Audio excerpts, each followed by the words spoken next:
Yes. Perfect. So just picking up where we left off, because I know that I'm sorry I'm taking up all of your time today, but this Oh, it's conversation has okay. been fantastic. But just picking up what you mentioned about creativity, I had a question on my mind for you where you were talking about hobbies and, encouraging children to do things or engage in activities other than education, which I think is so important as well, especially in terms of not putting too much pressure on themselves. One thing that I've noticed is that I have a few children, especially some of my older kids, that I feel like find it hard to find a time to do things like reading, to do things like drawing, even if they have a passion for it. Like I have a few students that really enjoy sketching, for example, or like digitally creating art as well, like graphic design. But they always say, oh, I feel like I never have time for it because all my time goes on Instagram and TikTok. And it made me start thinking about social media as well, because I feel like I've always had kind of a conflict between my love for social media, but then also my worry of the dangers of social media as well. And I wanted to ask you about your viewpoint on social media and how it's potentially affecting children's mental health, and whether you think there are pros or cons to it, really. Like anything, they have pros and cons. Yeah. So in social media, if you use in the right way, Mm-hmm. it can be very effective. Yeah. But at the same time, the kids are so much into selfies, and they, want the likes and all that stuff. Yeah. So, we could tell them that, through means of social media, it's okay if we don't get likes. That doesn't mean we are not beautiful. Yeah. Okay, we all are beautiful. Definitely. And God has made us everybody in a unique way. Mm-hmm. So we all have skills. But is that we should tell them that, try following certain things, certain pages where you get more knowledge. Mm-hmm. And at the same time, if you're so interested in social media, maybe you could make a career in social media. So, like there's digital marketing, and, try finding out. And if the kid says that, I like social media, then you could give them some project on social media itself, that, what all careers you can do on it. Yeah. And what do people think if they don't get a like. So, they could be a questionnaire Definitely. session. Definitely. And, how they feel about it. So we can use it in a play way, and in that way, they can understand also that why it is bad through somebody else. Because when we start telling, they feel we are preaching. So let's see how they come to know through their other people, what they think and all that. So, it's beneficial in that way. Like, as I heard that the new DSM would have something related to selfie as a disorder. Really? Wow. Okay, that's really, really interesting to hear. Yeah. Because it is being told that more than 3 selfies a day means you have some problem. Really? Wow. Like, would that be linked to narcissism or? Yes. Yeah. Yes, narcissism. Okay. Yes. Yeah. I was wondering because I was like, potentially narcissism. But I think there are just dangers as well around social media in terms of like, you mentioned self-esteem and kind of depending on likes and comments for self-validation as well. I think that's Also, really trolling has become a lot of common thing. Yeah. It's like a cyberbullying. Yeah. So, you would understand that what is wrong in, being too much of an exposure on social media. Yeah. There are certain things which are private, and that's why it's known private. So they should know the difference. So, they could have a questionnaire session, what in social media should be private and what should be, public. Yeah. So, in that way, they will learn better. Instead of we telling them, let's find out from them that what is the bad thing and good thing. Definitely. So, as you said, reinforcement is really very important. Yeah. So, let them understand the difference between reinforcement and punishment. Absolutely. No, I completely agree. I think I'm personally very big on kind of myth busting and just informing the kids about what's real and what's not real, and reminding them that a lot of what's on social media is fabricated. Like a lot of what they see, these lives that they aspire to have, or these influences, and a lot of it's not real. Like we pick and choose what we want to, how we want to portray ourselves on social media, if that makes sense. And I think it's so important to open up that narrative with children from a young age, so that they're not almost fooled into thinking that that is a lifestyle that they need to try and achieve, if that makes sense. So yeah, I think that's really, really important for kids. But at the same time, I think social media is so beneficial. It's helped us in so many ways. I mean, here we are having this conversation because of social media as well. So I think that there's been a lot of benefits about it. So yeah, like I said, I don't want to take too much of your time. I did want to just touch on some of the other questions that we haven't had a chance to go through yet. And we also wanted to talk a little bit about your opinions on being left and right brain dominant, which kind of ties in about what we were talking about creativity and the different ways of thinking. Can you elaborate a little bit more on these sides of the brains? Because I think that there's a lot of people do talk about this quite a lot, but just in terms of your opinion and what you know about it, can you just explain a little bit and how we can develop these? Yeah, sure. Like, if you are a righty, that means you use your pencil in your right hand, do all your work in your right hand. That means your left brain is powerful. Okay. It's just the opposite. Right. And if you're a lefty, that means your right brain is very powerful. Okay, got it. And some of the most creative people, if you see the dancers, singers and all that, they are right brain. Ah, okay.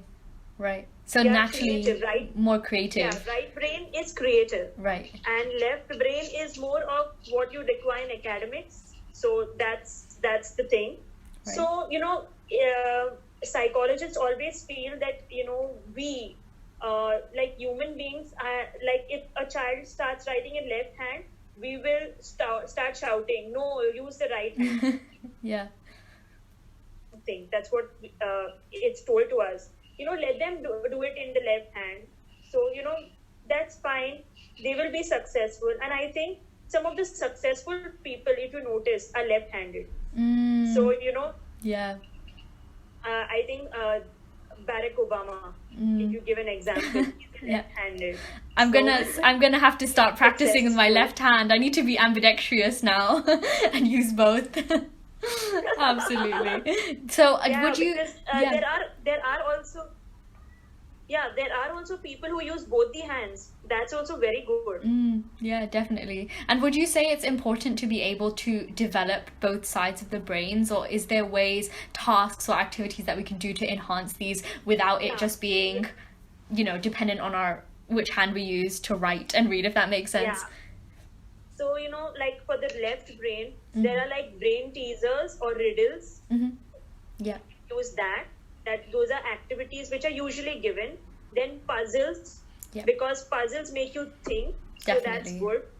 And then practicing a new language, learning new language at very early age. So, that will be more beneficial. 100%.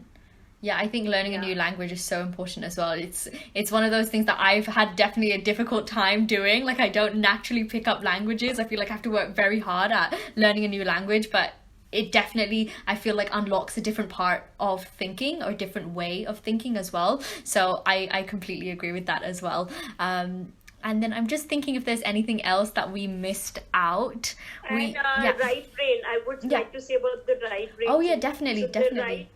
The right brain is, as I said, the morning circle, like, where the teacher sits and talks about it. So more socially active, the right brain works more better. So that is what one of the thing is. Then meditation, as we touched upon, that's also helps in the right brain. It helps a lot.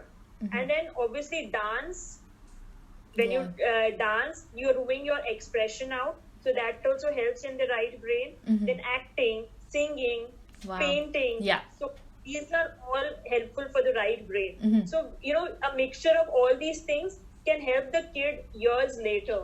Fantastic. Yeah, no, I think I really want to try and incorporate some of these types of activities in our lessons as well. I think it's quite difficult sometimes because obviously we only have 2 hours with the kids, which might seem like a long time, but we need to cover maths, English, focus on their targeted ILP. So we have an individual learning plan. So every single child has an independent learning plan, and that's very catered towards specifically what they need to work on, because I think that some students might need help with spellings, for example, whereas others need more with creative writing or reading. So we allocate specific time to targeting those exact skills. But on top of that, like I said, I'm very passionate about mental health and, making it, just normalizing it in our classroom and making children comfortable and making them feel, just in a safe space where they can easily talk about their feelings and everything as well. So we have this little octoplush. I don't know if you've seen them, but they're like a little octopus toy, and one side it's a happy face, and if you flip it over it's like a sad face on the inside.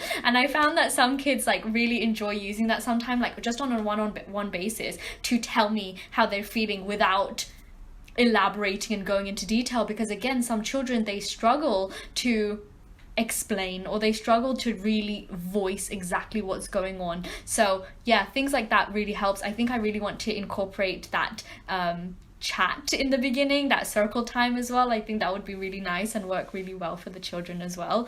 But yeah, I really like all those ideas in terms of activities for the kids, and I think that it should be so much more of a priority. Yeah. Absolutely. Now, just to sort of round things off, we also didn't really speak about play therapy as well, which I know is something that you specialize in, right? So do you mind just kind of summarizing what play therapy is, how important it is, and how also maybe we can incorporate it in our classroom here? Yeah, actually, you all can do it as you are, you all pay attention to maths and English a lot. So, in play therapy, basically, we study through play. Right. Okay, so yeah, so like you can use sand in learning numbers, like or the children write on the sand, like there is like the sand tray, and you can write numbers on the sand, and then the child learns also well, plus the gross motor skills also develop, and the fine motor skills. Also, you could bring these small toys in it, and you could make them do an English story on the sand. Like a princess and the king, and there is a Spider-Man. So they are going to make their own story up, and at the same time you would come to know what's happening in their world also, because through that they will understand better. Also, a time of play with water.